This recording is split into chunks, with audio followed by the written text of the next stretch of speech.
지금부터 두 건의 단독 보도를 이어서 전해드리겠습니다. 종합특검이 윤석열 정부 안보 실세로 꼽히는 김태효 전 국가안보실 1차장을 압수수색했습니다. 혐의는 내란 중요 임무 종사입니다.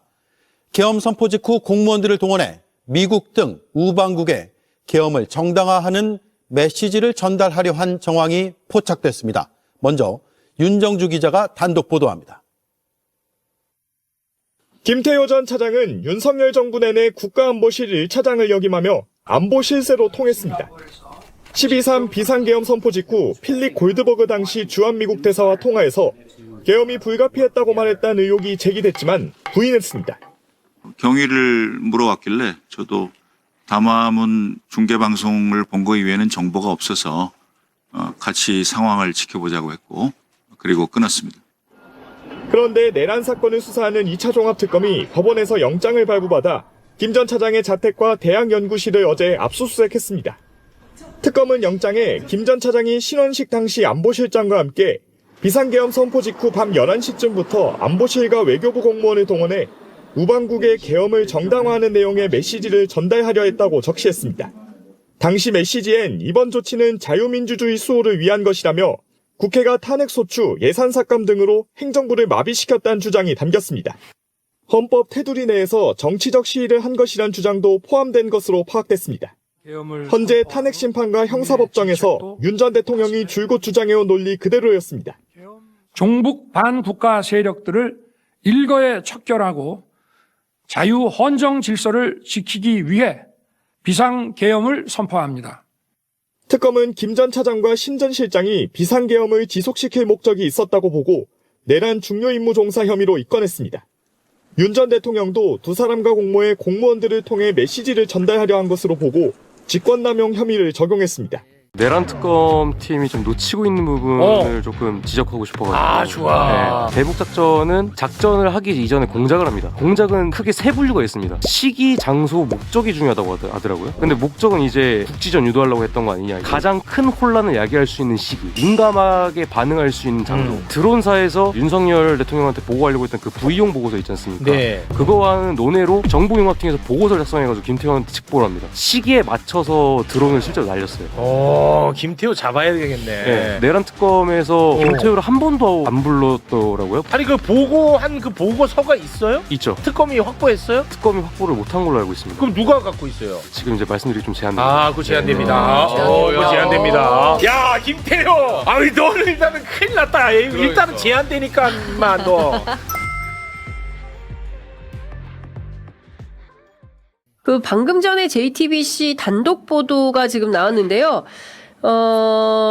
지금 특검팀에서 윤석열 안보실세 김태효 전 1차장에 대해서 압수수색에 돌입했다라는 소식 들어와 있고요. 아시는 것처럼 골드버그 대사한테 반국가 세력 척결해야 된다라는 전화를 직접 돌린 의혹을 받고 있습니다.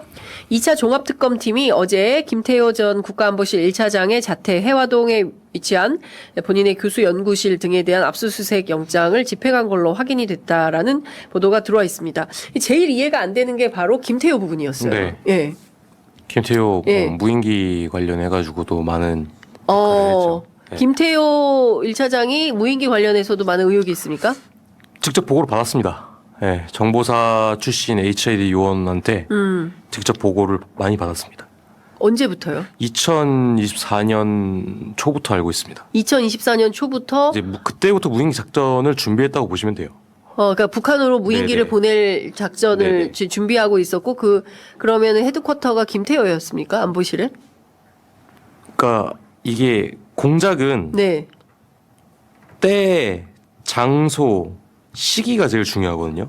그러니까 어떨 때 이 공작을 실행해야 어느 장소에 그 사람들을 보내거나 무언가를 보내고 누구를 타깃으로 설정해서 가장 큰 혼란을 야기할 수 있는가를 정할 수가 있어요. 근데 모든 정보기관의 이런 공작은 대외적인 여건이 좀 맞아야 되거든요. 네. 근데 이런 중국 쪽이나 이런 대외적인 여건을 가장 잘 판단하고 파악하는 사람이 김태호입니다. 그럼 정보사 출신이든 국정원 출신이든 어떤 이런 공작에 대한 전문가가 전문성이 있는 사람들한테 보고서를 받고 나서 아 이건 이때 했으면 좋겠다라고 판단을 내려서 대통령한테 보고할 수 있는 사람은 김태호밖에 없죠. 그리고 실제로 정보사 출신 HID 요원한테 그 안보실 2차장 산하 정보현안 대응팀이라고 있잖아요. 네네. 그분에게 여러 차례 이렇게 보고를 받은 적이 있고 그 중에는 평양작전도 껴있는 걸로 저는 알고 있습니다. 아, 김태효 1차장이 평양에 그 무인기 보내는 작전에도 포함이 보고를 받았다. 그래서 지금 압수수색 영장에는 내란 중요 임무 종사 혐의가 적혀 있다라고 합니다. 계엄 직후에 골드버그 대사하고 통화하면서 이번 계엄은 불가피했다라고 주장하면서 반국가 세력 반드시 척결해야 된다. 그러니까 평범한 시민들, 박형광 기자나 오혁진 기자나 저 같은 사람들이 반국가 단체 수준에 준하는 건가라는 생각까지 들기도 하는데 너무 이게 허망하고 황당무계한 소리를 하고 있어서 이 사건에 대해서도 어떻게 수사가 진행되는지 저희가 들어오는 대로 추가로 또 설명해 드리도록 하겠습니다. 골드버그는 저 얘기 들으면서 얼마나 황당했을까요? 전 그런 생각이 드네요. 그러니까요. 윤석열 정부에 있어서 이 안보 실세로 통했습니다. 안보 실세로 통했던 최측근 김태효가 12.3 내란 사태에서 지금까지 그 어떤 조사나 아니면 심판대에 올라간 적이 없습니다. 네. 근데 이제서야 이제 수사를 하는 거네요. 실세라는 말은 좀 부족하고요. 실세 오브 실세죠. 실세 오브 실세.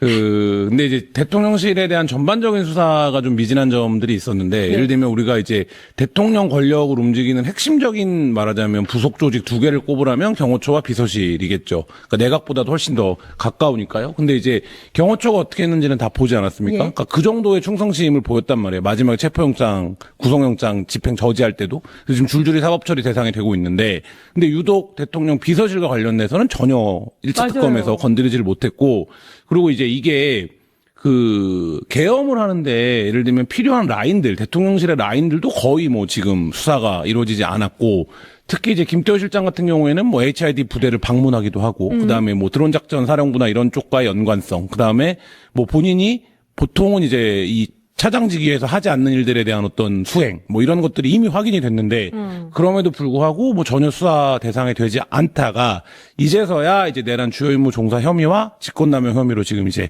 수사 선상에 오르게 됐습니다. 압수수색을 받았죠. 그러니까 어제 자택하고 네. 연구실에 대한 압수수색이 지금 있었다. 내란에도 불구하고 버젓이 이제 성균관대에서 강의를 하고 있어요. 국제외교와 관련해서. 그러니까 그런 것들도 사실 이제 국민들의 눈높이에서는 맞지 않죠. 예. 예, 진작에 받았어야 되는 조사고, 너무 늦은 거 아닌가. 그 사이에 증거는 다 없애지 않았을까. 이런 생각도 들고요. 예. 윤석열과 김태효가 만난 게 아크로비스타에서의 인연이다. 네. 굉장히 오래된 인연 같아요. 근데 아크로비스타에 이제 같이 살고 있고 이런 부분 때문에도 친하다 이렇게 생각할 수도 있지만 그 전으로도 올라가야 됩니다. 김태효는 MB 시절, 그죠? 네, MB 정권 네. 시절에서 군 사이버 사령부의 댓글 공작 사건에 대해서 연루됐던 사람입니다. 그리고 거기에서 나오면서도 또 청와대 기록물을 갖다 몰래 갖고 나와가지고 그 자체로도 또 수사를 받았던 사람이고요. 그런데 그때 수사를 했던 사람이 담당 검사가 누구다? 윤석열이에요. 그러니까 이게 윤석열 정권에서는 되게 이상한 일이 뭐냐면 본인이 수사를 하고 본인이 처벌까지 가도록 만들었던 그런 범죄 혐의자들을 다시 재기용해서 쓰는 경우가 많았어요. 예. 그 왜 그러냐면 수사를 해보니까 이 사람이 이런 범죄 행위를 저질렀는데 범죄를 잘 저질러. 능력이 있어. 이 부분에 불법적인 일을 굉장히 잘하는 사람들이구나. 그러니까 내가 될 거 썼을 때도 이런 사람들은 이런 불법적인 일을 더 잘하겠지라는 생각으로 델타 쓴 것 같아요. 그래서 이번에도 더 좋은 자리로 더 많은 일을 시키지 않았을까. 저는 그렇게 생각하고 있습니다. 가정교사라고 보는 게 맞겠죠. 그러니까 윤석열 정부 이제 당선 후보자 시절부터 집에 드나들면서 이제 외교안보나 이런 분야에 이제 윤석열 당시에 전문성이라든지 식견이 없잖아요. 그러니까 이제 그런 부분들에 대한 어떤 가정교사 역할을 했던 과외를 했던 참모라고 보는 게 맞을 것 같고 그게 실제로 윤석열 정부의 외교 정책에도 여러 층위로 반영이 되어 있죠. 예를 들면 김태호가 이른바 이제 뉴라이트 외교 정책의 핵심적인 이데올로그로 불리는데 이게 복잡한 게 없습니다. 뭐냐면 미국 중심 외교 그리고 일본에 대한 역사 문제에 대한 어떤 양해 이 두 가지거든요. 핵심적인 게 그거를 해야 우리가 이제 미래지향적으로 나갈 수 있다. 그래서 우리가 윤석열의 외교 참사에서 제일 많이 기억하는 게 이제 미국에 대한 어떤 굴종. 그러니까 그렇죠. 미국에 갔을 때 굴종 어떤 외교. 굴종. 근데 이제 굴종을 하면서도 카메라가 돌아가는 줄 모르고 이제 바이든 날리면 이런 발언을 하는 거 아닙니까? 예. 그리고 또 한 가지가 우리가 물잔을 반을 채웠으니 일본 정부가 반을 채워주지 않겠냐. 예. 그러니까 이런 접근이 이제 말하자면 김태호가 키를 잡고 있었기 때문에 가능했던 접근이었고, 당시에 청와대에서도 이제 김태호가 의 눈치를 본다라는 말이 있을 정도로, 그러니까 예를 들면 여사 라인이 있고 대통령 이제 비서실에 정식 직제가 있는데 김태호는 약간 별도다. 별도다. 뭐, 예, 이런 말이 기자들 사이에 있을 정도로 김태호가 뭐 대단한 위세가 있었고, 근데 결정적으로 김태호 근데 수사 왜 빠져나갔냐? 알리바이가 있었던 거잖아요. 그러니까 예. 예를 들면 계엄 당일날 기자들과 저녁 자리에 있다가 부랴부랴 들어왔다. 근데 계엄 당일에 알리바이가 있었던 사람이 딱 2명 있습니다. 한 명 김태호고 한 명 김건희죠. 김건희 성형외과로. 성형외과를 네. 갔으니까. 근데 이 얘기는 그러니까 예를 들면 조금 추론적으로 봐보면 이 상황이 어떻게 될지를 너무 잘 알기 때문에 알리바이를 만들었다라고 봐도 일단 범죄학에서는 그렇게 접근하지 않습니까? 맞아요. 근데 이제 뭐 그런 차원에서 근데 본인은 지금까지도 나는 내가 계엄을 알았으면 기자들이랑 약속 자리에 나갈 이유가 없지 않냐. 그리고 그 약속은 내가 잡은 게 아니라 그 기자가 잡은 거다.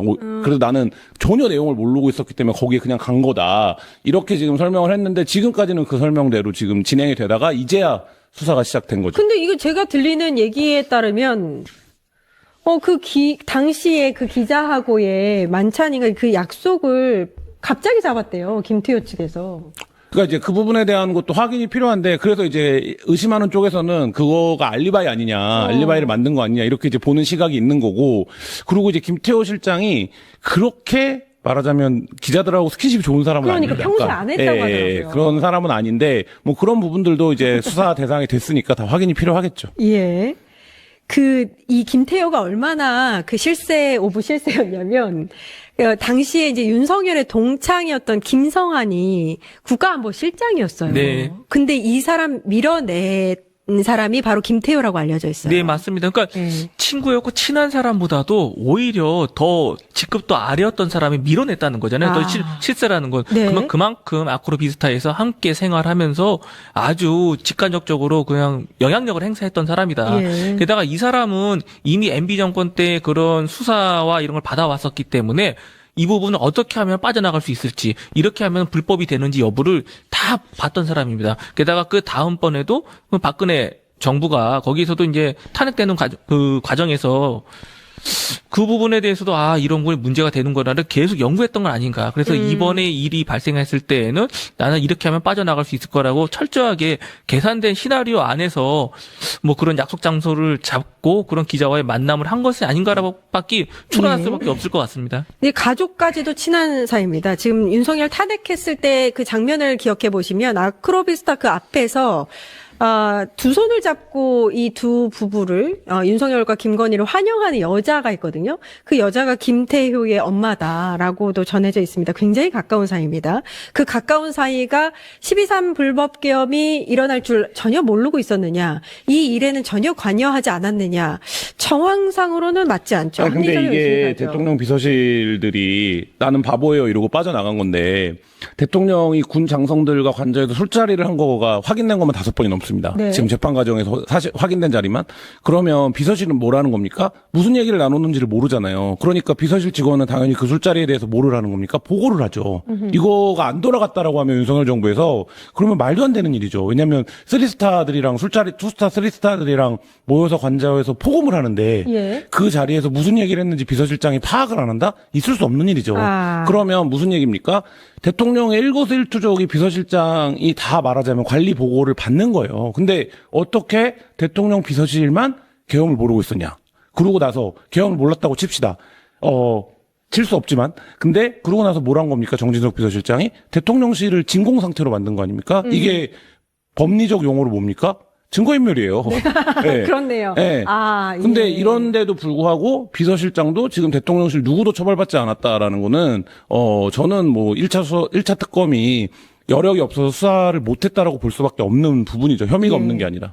그리고 중요한 혐의가 또 하나 있습니다. 김태효가 12.3 비상계엄 선포 직후에 우방국에게 이것은 반드시 필요한 정당한 계엄이었다라는 사실을 알린 정황이 있는데 이게 왜 중요하냐면 윤석열 관련한 1심 판단에서 이 계엄 옹호하는 보도자료를 외신에게 배포한 이 부분에 대해서 무죄 나왔잖아요. 네, 그렇습니다. 예.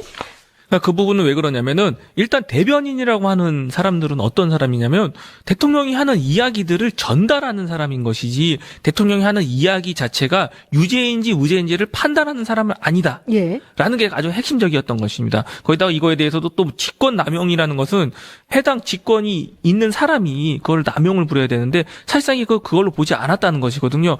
그러니까 이게 좀 항상 직권남용으로 처벌받은 사례가 있냐를 봤을 때 대한민국에서는 직권남용으로 처벌받은 사례가 거의 없다. 그래서 이걸로는 걸긴 걸지만 사실상 사문화된 조항이나 마찬가지다라고 보시면 될 것 같습니다. 예, 그렇군요. 압수수색 영장을 위해서 그러니까 혐의를 적용한 것 같아요. 그러니까 영장을 맞습니다. 받아내야 되니까. 2차 종합특검 소식을 좀 전해드려야 되는데 권창영 2차 종합특검이 드디어 이분을 건드렸습니다. 김태효 전 국가안보실 1차장. 이분을 내란 중요 임무 종사 혐의와 직권남용 혐의로 자택과 대학 연구실 등을 압수수색을 했다는데 네. 이 내용 우리 정구승 변호사 어떻게 보고 그 사람 있습니까? 진짜 찜찜했거든요. 예, 진짜. 이게 사실 지난번 1차 특검 할 때 모든 특검이 한 번씩은 들여다보고 싶었던 사람일 거예요.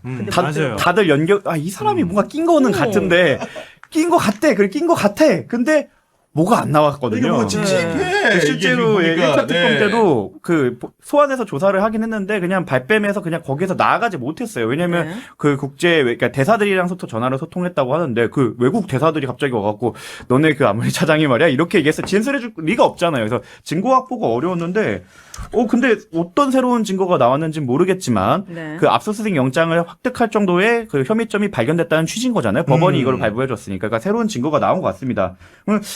다시 한번 추론을 해보면 대사들이 갑자기 정권이 바뀌었다가 와갖고 진술해줬을 것 같지는 않고 힌트는 거기에 있는 것 같아요. 이 영장에 보도에 따르면 영장에 직권남용 혐의가 적시가 돼 있다. 직권남용이 들어갔다. 내란 관련해서요? 네, 내란뿐만 아니라 내란 주요 임무 준사와 직권남용이 있다고 하는데 거기서 보면은 직권남용의 내용이 안보실과 외교부 공무원들에게 뭐 이런 메시지를 전달하도록 명령한 혐의다. 그렇죠. 그러면 증거가 어디서 나왔을까요?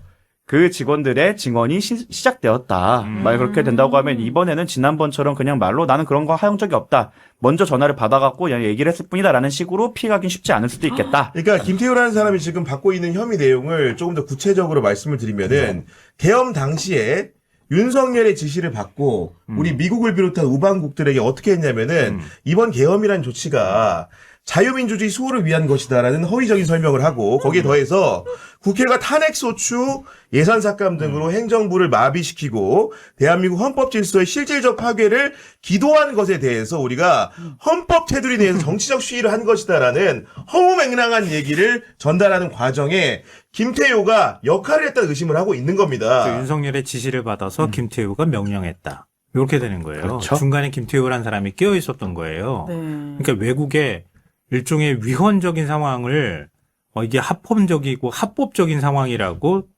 중갑시킨 거죠. 네. 그렇게 설명했다고 하는 건데 이게 논란이 됐던 게 그 이전에도 있었어요. 그러니까 지금 논란이 된 게 아닌데 이번에 특검이 건드려서 그렇지 원래 골드버거 대사 주한미 대사였잖아요. 골드버거 주한미 대사가 김태호 당시 1차장하고 통화했다는 얘기가 있었어요. 정동영 장관인가가 문제를 했던 거 아니에요? 정동영 장관이 작년 1월이었었죠. 토니 블링컨 미 국무장관을 우원식 국회의장이 그러니까 접견하는 자리에 거기에 골드버거 대사가 같이 배석을 한 거예요. 거기에 정동영 장관이 참석을 했어. 그러니까 정동영 장관이 골드버거 대사로부터 그 얘기를 전해 들은 거예요. 내가 막 온 그 계엄 선포하고 난 다음에 윤석열 정부에 있는 뭐 안보실 국정원 뭐 다 전화 돌렸더니 미국 입장에서 얼마나 놀랐겠어요. 저기 파악해야 되니까. 네. 아무도 전화 안 받더라. 안 받는데 나중에 김태호하고 통화가 됐는데 김태호가 아까 비슷한 그런 얘기를 했다는 거예요. 사람한테. 그래서 그 골드버거 대사가 그 얘기를 듣고 난 다음에 거의 경악하다시피 했다는 거예요. 이런 상황을 그렇게 설명했다고 하는 거. 근데 당시 김태호나 대통령실에서는 완전 부인했죠. 네. 그러니까 통화한 시점이 계엄 해제 직후인 4일날 통화했다고 골드버거 대사는 얘기했다고 하는데 대통령실 얘기로는 계엄 직후에 통화가 됐다. 근데 통화가 됐을 때 그때 김태호 차장이 설명을 할 때 그러니까 내가 이 상황에 대해서 정확하게 파악하고 있지는 못한다. 내가 알면은 뭐 얘기를 해주겠다는 식으로 네. 얘기를 했다. 요 정도만 얘기를 나왔어요. 근데 골드버거 대사가 없던 사실을 정동영 장관 자기네 국무장관 있는 자리에서 했을 리는 없잖아요. 그리고 골드버거 대사가 당시에 인터뷰도 많이 했어. 맞아요. 한바닥씩 인터뷰해가지고 이런 말도 안 되는 상황이 벌어졌다고 얘기하고 다녔었단 말이에요. 네. 그 중간에 껴있던 사람이 바로 김태호 전 차장이라는 거예요. 댓글에서도 지금 압수수색해서 뭐가 나오냐라는 이게 얘기도 있지만 이게 디지털 증거인 경우가 많아서 시간이 맞아요. 지난다고 해서 다 네. 없어지지 않고 물론 물리적 파괴가 있으면 모르겠지만 저도 이제 형사 전문 변호사로서 활동하면서 그게 나오겠어 했던 것들이 나옵니다. 나와요? 아까 했던 게 나옵니다. 클라우드 동기화 이런 것들도 많거든요. 나도 모르게 동의 눌렀고 네. 나중에 상황 파악 되는 거죠. 예, 그게 네. 자동으로 켜놨는데 갑자기 집 컴퓨터에서 나옵니다. 예, 이런 것들이 그러니까 이게 보통 우리가 지금 다 연동이 많이 돼 있잖아요. 그래서 이 핸드폰 버리고 파쇄하고 다 끝났다고 생각했는데 갑자기 내 사무실에 있는 컴퓨터에서 그게 나오고 이게 많습니다. 생각보다 요즘에는 그 디지털 증거가 나올 수도 있고 지금 압색을 하면서 이제 관계도나 이런 것들이 확보가 되면 또 이제 진술들을 확보할 수 있는 길이 열릴 수도 있어서 저는 네, 그래도 좀 늦었지만 유의미하다고 생각합니다. 저는 구규현 기자님이 아까 윤석열 명령을 받아가지고 김태효가 이렇게 했을 것이라고 그런 얘기했는데 의심을 하고 있는 거죠 지금. 저는 네. 윤석열에게 통보하고 김태효가 오히려 윤석열이 여기까지 신경 쓸 그런 머리가 없는 사람이잖아요. 거꾸로 조사해봐야 된다 지금. 외교는 제가 이런 식으로 해가지고 요렇게 전달하겠습니다라고 대안을 주고 그냥 오히려 그냥 이 사람이 약간 주도적으로 했을 것 같은 느낌이 들어요. 합리적인 그러니까 그게 의심. 우리가 그게 그런 부분을 의심했고 근데 김태호라는 이름이 안 나오는 게 이상하다고 생각했던 거예요. 네. 윤석열이라는 사람의 술친구였단 말이에요. 그러니까 안보실 들어가기 전에도 원래 술친구였던 거예요. 이 사람이 미국하고 가치 동맹이라든가 일본과 관계 개선하는 데 있어서 뭐 강제 동원 문제나 이런 것들 제일 주도적으로 처리했던 사람이에요. 일본하면 김태효죠. 거의 친일파. 그러니까 지금. 네. 그리고 아마 기자들은 다 알겠지만 안보실, 외교 라인 이거 다 김태호 라인으로 다 인사를 낸다고 할 정도로 그 정도로 영향력이 막강했어요. 근데 국가안보실이야. 다른 데도 아니고. 우리나라 모든 정보가 다 모이는 곳이에요. 국정원 정보도 다 모이고 하는 곳이란 말이에요. 그걸 컨트롤타워 역할을 하는 곳이에요. 심지어는 신원식 안보실장의 경우에는 윤석열이 군사령관들 모아놓고 내가 계엄할 거야 라고 얘기할 때 그 당사자 중에 한 사람이에요. 그렇죠. 그 얘기를 들었던 사람이야. 그럼 안보실에 1차장 제일 실세가 앉아있는데 윤석열이 비상계엄 선포할지도 몰라. 자기들끼리 그런 얘기 안 했겠어? 설마? 그럼 알았을 거란 말이에요. 그럼 그렇게 알고 있는 상황에서 우리가 한덕수 전 국무총리 징역 23년 나왔던 것처럼 역할을 할 수 있었던 자리에 있었단 말이에요. 그렇죠. 그럼 들었으면은 계엄을 선포했어. 이거 안 돼. 이거 위헌적이고 불법적인 거야. 그러면 안보실이 나서서 그걸 막는 작업들을 하거나 적극적으로 자기 역할을 했었어야 되는 거야. 그거 안 하고 그냥 시키는 대로 그냥 우리 그 중한 외교 대사나 이런 사람들한테 직원들한테 시켜서 계엄은 이거 합법적인 거고 야당이 불법적으로 그러니까요. 그동안에 막았기 때문에 한 거야. 윤석열 이거 설명하라고 해? 이게. 그 행위 자체만으로도 사법 처리 대상이 될 수도 있는 거예요. 근데 정확히 안 말하면 했다는 거야. 주요 임무 종사죠. 종사자. 왜냐면 한국수랑 똑같은 거예요. 반란을 일으킬 때 가장 중요한 게 해외 그 공간과의 소통이 갖고 해외 여론을 관리하고 문제를 안 만들게 하는 건데 그 임무를 종사했다면 그게 우리는 주요 임무 종사자인 거고 거기에 대해서는 그 한덕수와 같이 주요 임무 종사자로서 그 중형을 피하기는 어렵다. 근데 지금 그거에 대한 의심이 너무 많았는데 슬슬 그 실체가 밝혀지고 있다고 보시면 될 것 같습니다. 안 봐도 특검이 이제 그 수사 의지가 워낙 강력하기 때문에 다양한 방식을 통해서 이 문제에 대한 혐의 구증을 하지 않을까라는 생각을 하게 되는 거고. 네.